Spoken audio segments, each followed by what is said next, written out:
Welcome to the deep dive.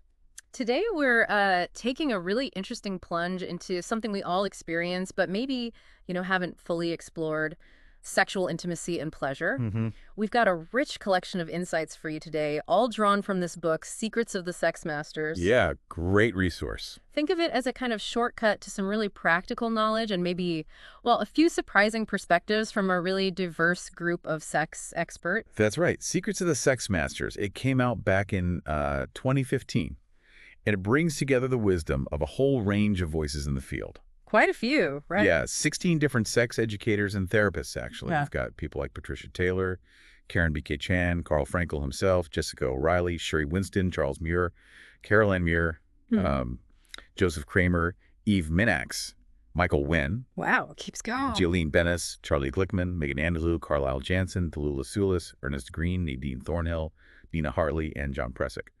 So yeah, it's a really broad spectrum of expertise. Exactly. And our mission today is really to, distill the key concepts and give you some actionable insights from all these folks. Yep. We want to give you a more informed and hopefully more enjoyable understanding of sex and intimacy. Okay, so let's unpack this. Mhm. One of the things that really stood out to me right away was this recurring idea that sex isn't just about the big O, the Yeah. physical fireworks. Yes, absolutely. That point is definitely stressed throughout the book. You see these clear channels and wise beings, as the book calls them, really emphasizing that connection. Action, right? Yeah, that feeling of being close and understood, it's just as crucial, maybe even more so than the purely physical act. It's about so much more than just like the mechanics of it. Right. It's almost like that connection is the fertile ground where truly great physical intimacy can blossom. Well put. Now, speaking of the physical, one of the experts, Sherry Winston, she really dives deep into understanding sexual anatomy, but not just clinically, also through this lens of sexual energy. She talks about needing maps, maps of our genitals and how this whole concept of sexual energy polarity actually works. Yeah, and what's fascinating there is her strong emphasis on moving beyond just the anatomical, the mechanical understanding. Right. She's super clear that when she talks about polarity, things like giving, getting, penetrating, receiving, or even what we might think of as masculine and feminine energy, Yeah. she's talking about the flow of energy, Mm. not just about who's doing what with which body part. Mhm. It's really about that energetic exchange between partners and even the energy within ourselves. And she makes the point that a lot of us are kind of confused about this polarity, right? Like, we might wonder, which role should I be in? Or how this energy even shows up. Exactly. Her argument is that having a clearer map of this whole energetic landscape can seriously enhance our sexual experiences. How so? Well, when you start to understand your own dominant energy, maybe your secondary one too, and you get more tuned to your partners, Hmm. it just allows for a much more skillful, more nuanced navigation of sex. It's about learning to be a really present and engaged giver while also being an active, receptive receiver. Avoiding those extremes being too aggressive or too passive. Makes sense. Now, Cherie also provides some really detailed anatomical maps, especially for what she calls the female erectile network. This was genuinely eye-opening for me. Oh, it is incredibly informative, yeah. She breaks down the clitoris into its parts. So first you have the head, the glands, which is super delicate, incredibly sensitive. Right. Then there's the shaft or body under the hood. It's about as wide as a chopstick or pencil, also erectile tissue, but a bit more protected. Okay. And then, maybe less known, are the paired clitoral legs. They spread out like a wishbone along the pubic arch. You can feel them more easily when arousal is high. And it doesn't stop there, does it? There are also these paired vestibular bulbs. Yes, these are fascinating. They're located just under the outer labia, shaped like upside-down commas, kind of bracketing the vaginal opening. Mm. And what's really cool for pleasure is they connect directly to the clitoral shaft. So as they swell up with blood, they actually send even more delightful stimulation to the whole clitoral system. Wow. She emphasizes that when all these parts get engorged, the head, shafts, legs, and bulbs, it creates this complete circuit of swollen erectile tissue. She playfully calls it a she-erection, Oh, I like that. She-erection. and it leads to much deeper arousal, greater potential for orgasm. It's like this whole hidden landscape of pleasure potential that, yeah, so many people might not even be fully aware of. And she contrasts that with male anatomy, too. Right. For men, she covers the penis, the glands, the shaft or body, the base or root. She points out the really sensitive spots like the corona, that ridge around the head, and the frenulum, Yeah. especially in uncircumcised men where the foreskin itself is just packed with nerve endings. Okay. And she also makes a point of discussing the often overlooked prostate gland. Right, the process. Yeah. And its potential for intense pleasure through anal stimulation. She really tries to put that outdated myth to rest. You know, the one that says enjoying prostate play somehow dictates a man's sexual orientation. Such an important point. It's purely about the nerve endings. Yeah. Simple as that. Pleasure is pleasure. And going back to that energy polarity idea, she also talks about how these yin and yang energies are like the driving force behind attraction and mating. Exactly. She stresses that absolutely everyone, regardless of gender identity, has both yin, that receptive, maybe feminine energy, and yang, the more active masculine energy inside them. Right, everyone has both. Yeah. And she says truly great sex involves this playful back and forth, this improvisation of giving, which tends to be more yang and receiving more yin. So it's not about rigid roles. Not at all. It's not about locking into roles based on gender. It's about the dynamic, fluid exchange of these energies. She also points out different warm-up styles energetically. Someone leaning yin might need a slower, gradual, outside-in approach, Yep. while someone more yang might warm up quicker, more predictably. Okay, let's shift focus a bit. Let's talk about something that can be a source of real anxiety for a lot of people. Oral sex. Carlisle Jansen tackles this head-on in the book. Addresses a lot of the, negative feelings that can come up with giving or receiving. Yeah. What's so important about his contribution is that he really works to dismantle those negative stories that can surround oral sex. Right. He directly talks about common feelings of discomfort when receiving, like feeling unclean, worrying about taste, Yeah, totally. and also the anxieties that can come with giving, like cleanliness concerns or just feeling unnatural. He really encourages us to question those often deeply ingrained beliefs. And he offers some really practical, almost surprising tips for actually enhancing the taste. I found that fascinating. Absolutely. He gets into how diet can have a big impact. Suggests things like pineapple, strawberry, melon, Yeah. while maybe cutting back on alcohol, coffee, garlic, even asparagus. And he also highlights something really simple but powerful. The giver just reassuring the receiver that they taste great, that they're genuinely enjoying it. That simple verbal thumbs up can probably make a world of difference in someone's ability to just relax and enjoy. Huge difference. He also touches on the crucial topic of safer oral sex practices. Right, safety first. Yes. He makes it clear that while the mouth is generally lower risk for STIs compared to anal or vaginal sex, there are still risks, especially with, say, deep throating without protection. Okay. So he advocates for using devil dams for oral on vulvas, condoms for oral on penises, and like with everything, just stresses the absolute importance of open, honest communication about preferences and boundaries. And then he gets into some remarkably specific techniques for oral sex on penises. Some of the names were really quite evocative.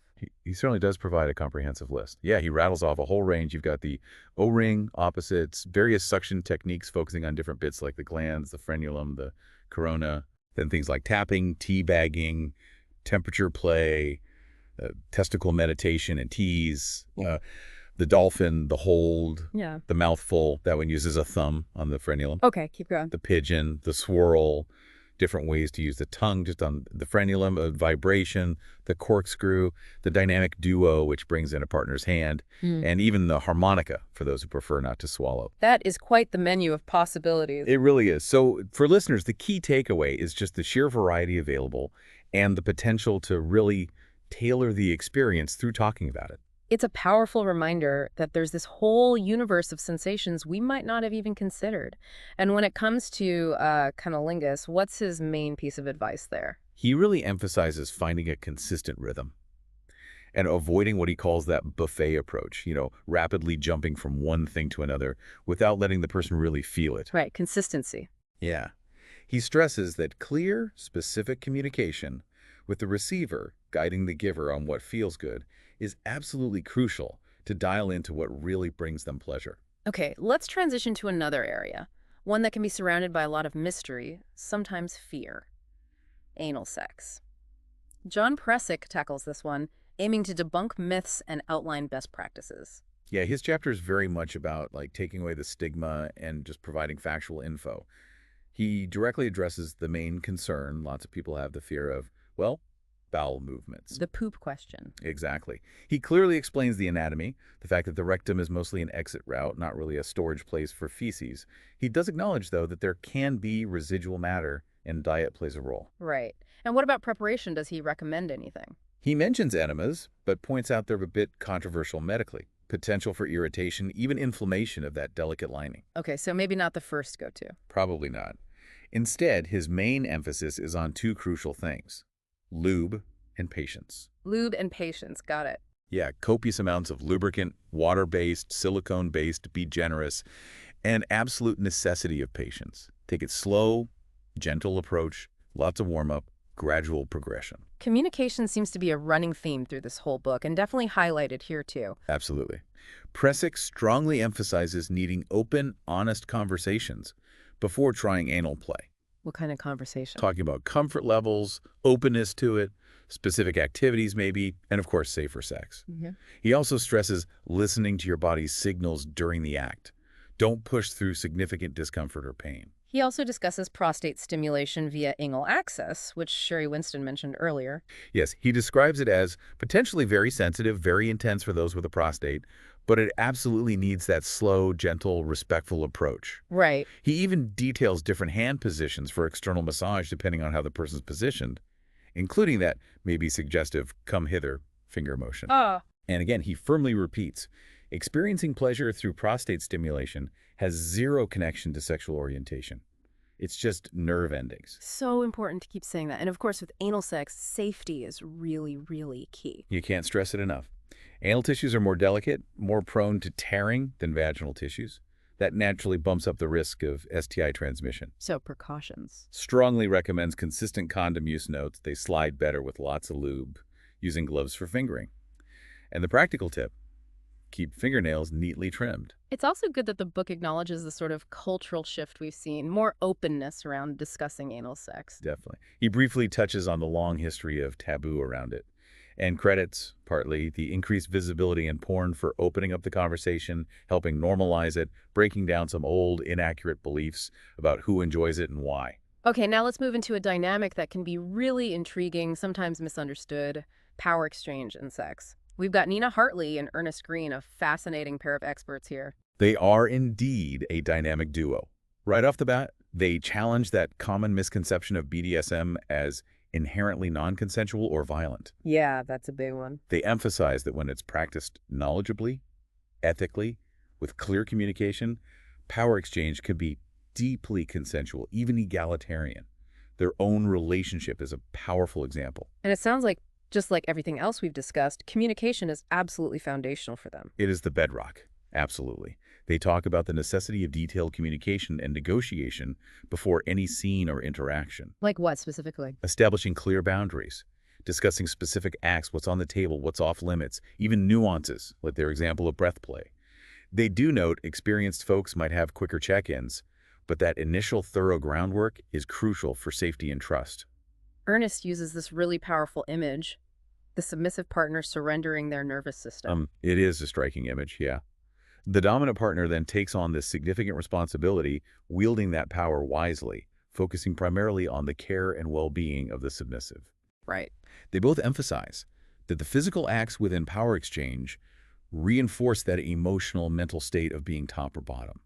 And consciously staying in character can really deepen the experience. Nina also makes a really important point. The submissive isn't just passive.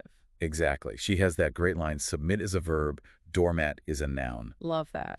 She stresses that active participation from the submissive, clearly communicating what they enjoy, what feels good, their limits, is essential for a healthy, fulfilling exchange. And Ernest adds that dominants need appreciation, too. Need to know they're doing their role well. I found their summary of what power exchange can be really insightful. It is incredibly well put. Violence without anger, pain without fear, and pleasure without shame. It really reframes the whole thing for people who might have preconceived ideas. Moving on now to something maybe more universally relatable: the power of touch. Joseph Kramer, a somatic sexologist, has a lot to share about mindfulness and intention in our physical interactions. Kramer's view is that touch, something we do constantly, can be both incredibly complex and beautifully simple.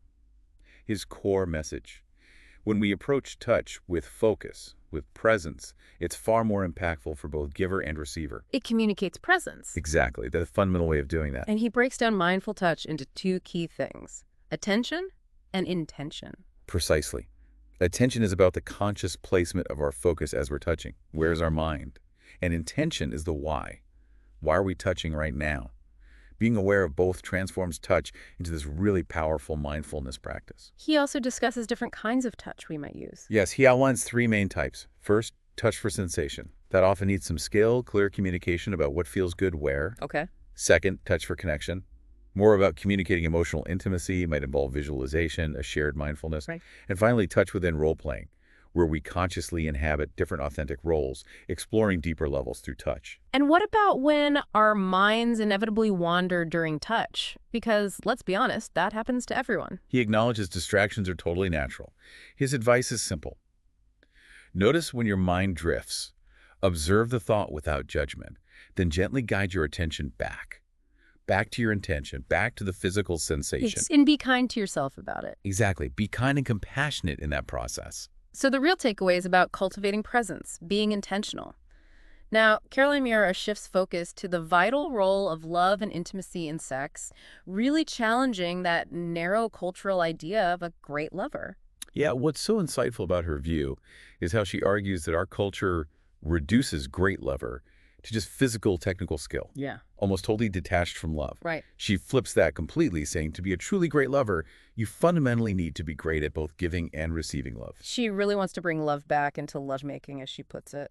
Exactly. Mm-hmm. Her belief is that when we engage sexually with an open heart, a spirit of love, we create something that goes beyond just physical pleasure. We actually increase the amount of love in the world. But she also admits opening our hearts like that isn't always easy. There can be real barriers. Absolutely. She discusses the very real fear of vulnerability, potential hurt, often from past experiences, childhood, romance, that makes us build walls. Mm-hmm. She also addresses common negative stories we internalize about love, like it's scarce or it leads to losing control. She offers alternatives.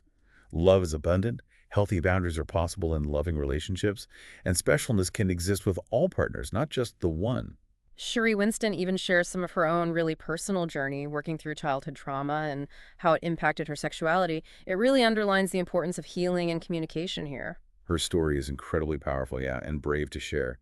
She talks about childhood oral penetration by her father and how that deeply shaped her feelings about intimacy, her sexuality. It really brings home how vital it is to acknowledge, to address any negative emotions that might come up during physical intimacy. She talks openly about her own anxiety manifesting physically and the conscious effort, the courage it took to confront and work through that. And she mentions different paths, different resources that can help with that kind of healing. Yes, she highlights how valuable therapy can be, psychotherapy, hypnotherapy, also the potential of hands-on healing modalities to release stuck emotional energy linked to trauma. Okay. She even knows that gentle or no-touch approaches offered with loving intention can be incredibly effective. And she emphasizes the profound benefits of doing sexual healing with a loving, supportive partner. Clearing out emotional deadwood, deepening intimacy, building trust, which is especially important for anyone who needs to feel truly safe to surrender into intimacy. Let's shift gears to something maybe a bit lighter, certainly more playful. The idea of sex as improv, creative play. Karen B.K. Chan brings her improv expertise right into the bedroom. It's a really refreshing, liberating perspective. Yeah. She outlines several core principles from improvisational theater that apply directly and really effectively to sex. Like what? First principle, be present and say yes. Yeah. Focus entirely on the here and now. Actively accept and build on whatever your partner offers or starts. Okay, yes, and, basically. Exactly. Yes, and in the bedroom. The second principle is stay open-ended. Be process-oriented, not just focus on the outcome. Less goal-oriented. Right. True creativity isn't driven by rigid goals, so try to release that pressure for orgasm. Planning can help, sure, but it should expand possibilities, not limit them. Prioritize curiosity, the joy of discovery, over just hitting an endpoint. Number 3 is one I think we could all use more of in life. Be okay with imperfection. Oh, absolutely. Sex, realistically, is often messy, sometimes awkward, definitely full of surprises. Chasing some ideal of perfect sex is unrealistic. Embracing the imperfections can actually lead to more spontaneity, more fun.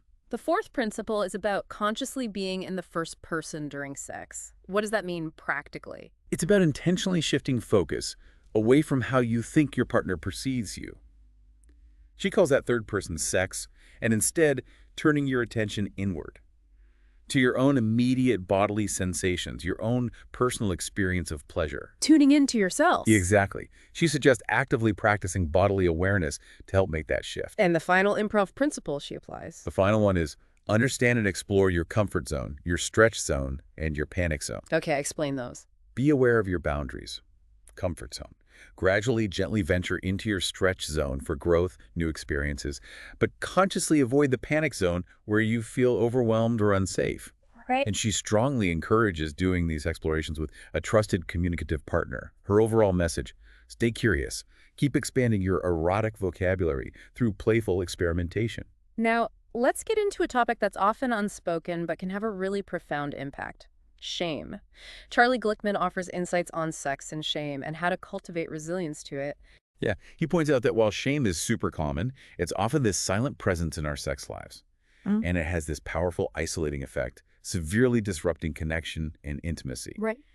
He introduces shame resilience as a skill we can develop over time to make those feelings less intensely painful, less controlling. And what are the key steps in building that resilience? He outlines three crucial parts. First, actively exercising shaming stories, those ingrained cultural narratives like negative beliefs about certain desires or orientations. Okay. Second key, actually share feelings of shame with a trusted person. Speaking them aloud diminishes their power, though he advises choosing words carefully, feeling shame versus I am ashamed. That's a good distinction. Yeah. And third, use bodywork, somatic practices to help release shameful feelings often held in the body. He also gives practical advice for when shame pops up in the bedroom, for ourselves or a partner. Yes. For ourselves. Take deep breaths to center. Find courage to speak up about what you're feeling. Maybe consciously clear negative energy. For supporting a partner feeling shame, listen with empathy. Inquire tactfully, gently. Offer reassurance and comfort without judgment. Let's transition now to a challenge many long-term relationships face, the so-called dead bedroom. Jessica O'Reilly and Nadine Thornhill offer perspectives on keeping that sexual connection alive over time. Their approach mixes attitude shifts with practical strategies. Nadine talks about reevaluating our internal stories about how relationships evolve naturally, understanding that intense falling in love feeling is largely biochemical, and it shifts. Right, it doesn't stay the same intensity forever. Exactly. Accepting the evolution of our individual and shared sexuality, our sex drives, and encouraging self-compassion, less self-criticism. And they also discuss redefining boundaries within the relationship. Exactly. Broadening the definition of intimate time to include non-sexual connection cuddling, deep talks, shared quiet moments, and making the boundary between sex and no sex more permeable, more flirting, compliments, affectionate, non-demanding touch throughout the day. Jessica emphasizes weaving eroticism into the relationship fabric, starting foreplay way earlier hours, days in advance even. Suggestive texts, thoughtful gestures. The challenges of parenthood also come up, which is huge for many couples. Nadine acknowledges kids significantly alter dynamics. She also highlights the often overlooked importance of modeling healthy boundaries, showing mutual respect and consent in your interactions for your kids to see. What are some key mental or attitude shifts they suggest? Taking personal responsibility for your own sexual gratification is crucial. Okay. They challenge the belief that masturbation is wrong or unneeded in a relationship. Instead, they advocate integrating self-pleasuring into your overall sex life alone and potentially with your partner. Interesting. Also, consciously introducing novelty into routines and periodically re-examining boundaries around things like porn or fidelity, making sure they still work for both partners. And they offer a pretty big list of practical advice too, don't they? They do. Suggestions include prioritizing regular non-sexual touch, openly expressing desires and needs, taking that personal responsibility for pleasure, consciously adding new experiences, periodically revisiting boundaries, being appropriately sexual in front of kids, normalizing healthy affection, flirting, touching often, embracing your inner sexy, feeling good in your skin, and ultimately extending compassion and understanding to yourself and your partner. It's very holistic. Now, let's pivot to something Eve Minax is passionate about. Yeah. Really embracing and eroticizing safer sex, turning barriers into positives. Her core message is that safer sex absolutely does not have to kill the mood or block pleasure. She starts by challenging the definition of sex. How so? She proposes defining it as any sexual activity without adequate protection that risks STI transmission, which she points out would include oral sex, unlike Bill Clinton's famous narrow definition. She frames practicing safer sex as a fundamental act of caring, respect, consideration for your partner and yourself. That's a powerful, positive shift. Absolutely. She emphasizes letting your conversations about sex and safety reflect that care, and highlights the incredible power of imagination, words, desire to generate intense arousal. A condom doesn't need to be a barrier to that, but a responsible part of it. Attitude seems key in her approach, too. Yes, she strongly emphasizes cultivating a positive, accepting attitude towards barriers. Instead of seeing them as obstacles, see them as gateways that make hot, worry-free sex possible now. Right. She even gives a practical example dialogue for suggesting condom use for anal sex, showing how to frame it to build anticipation, not dampen it. And she has specific tips for making condoms and dams feel sexier. Yep, for condoms. Incorporate putting them on into foreplay, maybe slowly, erotically. Always use plenty of lube, though, careful with oil-based lubes and latex. Got it. She champions dental dams as fantastic sex toys for oral on vulvas, emphasizing how amazing they could feel with lube on aroused tissues. Her bottom line seems to be that focusing on foreplay is key to making safer sex feel better. Exactly. She repeats, when you prioritize sufficient, engaging foreplay, leading to high arousal for both, the barriers feel much less significant. She encourages everyone to embrace their own sexy, use their imagination, regardless of societal expectations. Like the dentist analogy. Yeah. Clever analogy to dentists using distraction for needles, suggesting intense arousal can effectively distract from noticing a barrier. Let's really tap into that imagination now. Fantasy, role play, communication. Megan Andelo explores this often untapped potential. She starts by normalizing sexual fantasies, explains they're incredibly common, often explore things outside our usual selves or cultural norms, might challenge our self-image. She argues getting in touch with them is actually empowering, a form of personal liberation. And what are the essential steps she recommends for engaging with them? 2 keys. First, actively get in touch with your fantasies. Pay attention even to the ones that feel a bit out there, her cellar dwellers. Second, maybe harder. Learn to be okay with them. Gently address guilt or cognitive dissonance from cultural or feminist views. The bedroom, especially, should be a judgment-free zone for exploring these inner landscapes. Then comes the vulnerable part, actually communicating those fantasies to a partner. Can feel daunting? Sure. What she stresses, it's crucial for potentially sharing them physically. You can't guarantee an enthusiastic reception, obviously. Right. But the possibility of incorporating them a role play narration is basically zero if you don't share. She advises approaching it with pride, even if nervous, fake it till you make it. Tone and attitude influence the response. Acknowledging nerves is okay, but follow with self-respect for your desires. And what about being on the receiving end? If a partner's fantasy isn't your thing, or even makes you uncomfortable? Even if you feel indifferent, maybe disgusted, she strongly advises responding with respect, tolerance. Try to find mutually acceptable middle ground if possible. Explore elements you are comfortable with. Roleplay is often how couples bring fantasies to life. Her tips for making it enjoyable. She emphasizes roleplay is improvisation, not a rigid script. Go with what happens, even screw-ups or silly moments. She encourages giggling. Don't take it too seriously, especially at first. Relax, take your time, have fun. Right, improv, not performance. Exactly. She also circles back to the courage it takes to share transgressive fantasies, encouraging admiration or respect for a partner's bravery in opening up. Our next topic goes beyond typical orgasm. Charles and Caroline Muir introduce expanded orgasm. They describe it as a powerful way to counteract negative momentum in long-term relationships and a way to cultivate deeper joy, ecstasy, expanded awareness in sex. They even suggest it can create a memorable impression in new relationships. So it's more than just genital sensation. Much more. It's felt throughout the body, often with strong emotional components connecting body and mind deeply. They use that vivid analogy. Typical orgasm is a simple dinner. Expanded orgasm is a luxurious, multifaceted 16-course meal. Wow, what's foundational for it? Focused attention and a deep sense of loving connection. Undivided attention is key. There are technical aspects, yes, But it's not just about competence.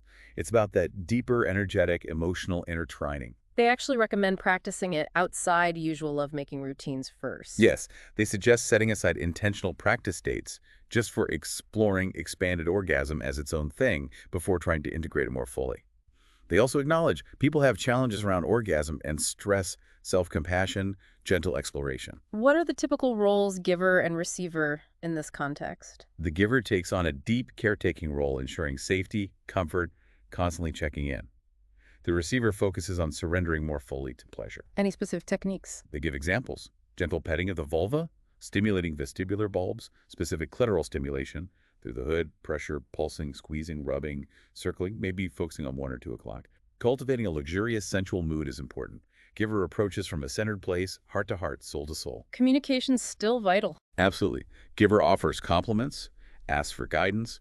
Receiver communicates desires kindly, considerately, and they acknowledge things won't always go perfectly. Those moments are opportunities for presence, centering, communication.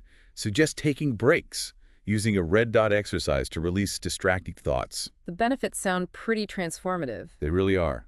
Profound physical bliss beyond just genitals, deeper emotional bonding, stronger mental, spiritual connection, even potentially accessing transcendent states. Now, Michael Wynn delves into the fascinating world of non-ejaculatory male orgasm, Taoist practices for recycling sexual energy. He starts by addressing the common male focus on avoiding premature ejaculation, which, he suggests, can paradoxically lead to preoccupation with control that distracts from pleasure and connection. Right. He presents non-ejaculatory orgasm as an alternative.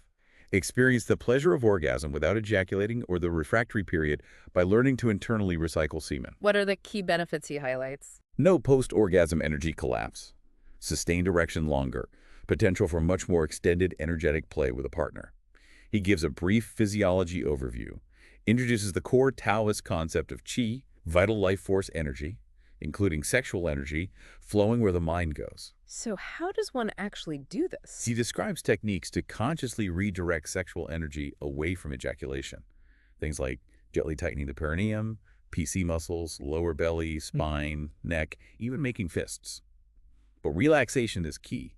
Muscle clenching might be a starting point, but the goal is opening energy pathways so tension becomes less needed, especially with a practice called testicle breathing. And where does the energy go? The aim is to recycle this potent energy, draw it up, circulate it to the heart, lips, hands, so it can be shared with a partner in a more fully embodied, powerful way. He also notes the empowering aspect opening the lower dantian energy center, increasing overall qi. Sounds like it requires dedicated training. He does advise approaching it gradually. Patience, no guilt if ejaculation happens. Yeah. Even partial success in redirecting energy can be incredibly rewarding. Talila Suis shares her own personal, surprising experience with female ejaculation, the nectar of life, she calls it. Her story starts with a subtle, unexpected first ejaculation, which sparked curiosity. Why isn't this more widely known, discussed, understood? She points out there's actually a rich history of reverence for it in ancient traditions, Arita in Ayurveda Tantra, white moonflower medicine in Taoism. How can it manifest physically? Different ways. She describes a range, yin soft surrendering release, or yang forceful directed expression.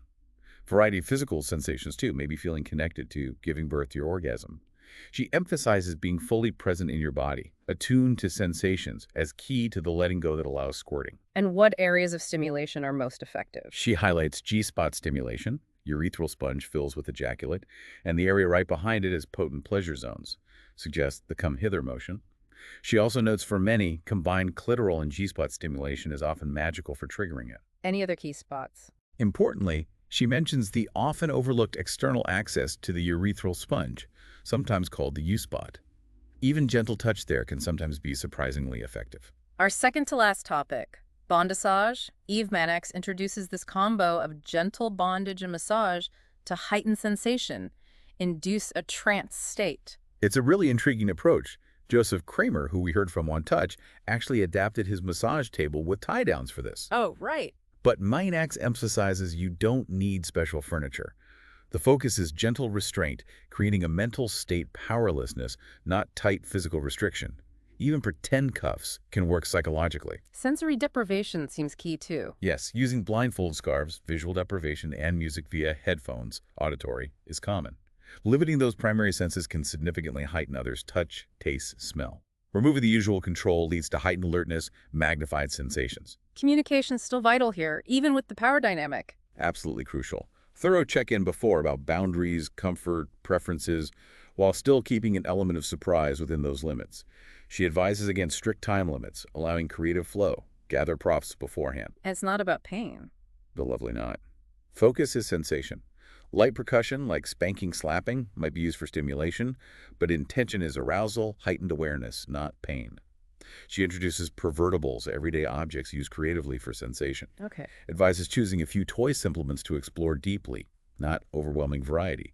Taste and smell can be intentionally used too, maybe planning a taste sequence.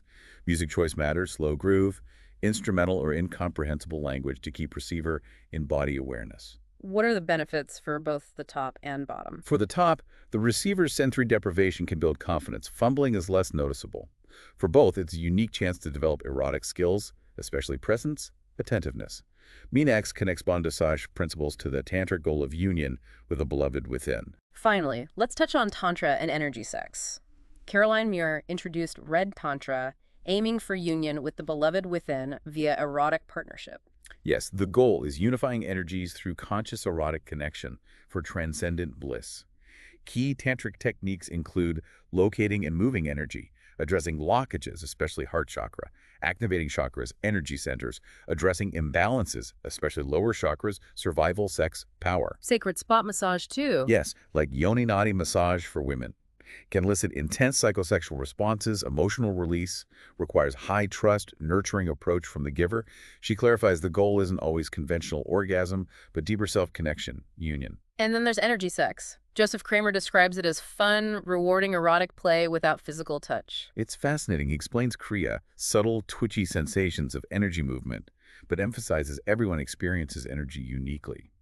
Uses the lovely analogy of flying a kite, sensing subtle movements, learning control, harnessing power. So energy sex. Consciously experiencing energy is real, exercising erotic control influence over it, often with a partner. Key elements to engage with it. Visualization is crucial.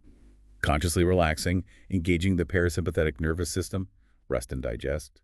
Learning to switch off the neuromuscular inhibitor switch, letting energy flow freely. What about skepticism? He acknowledges it.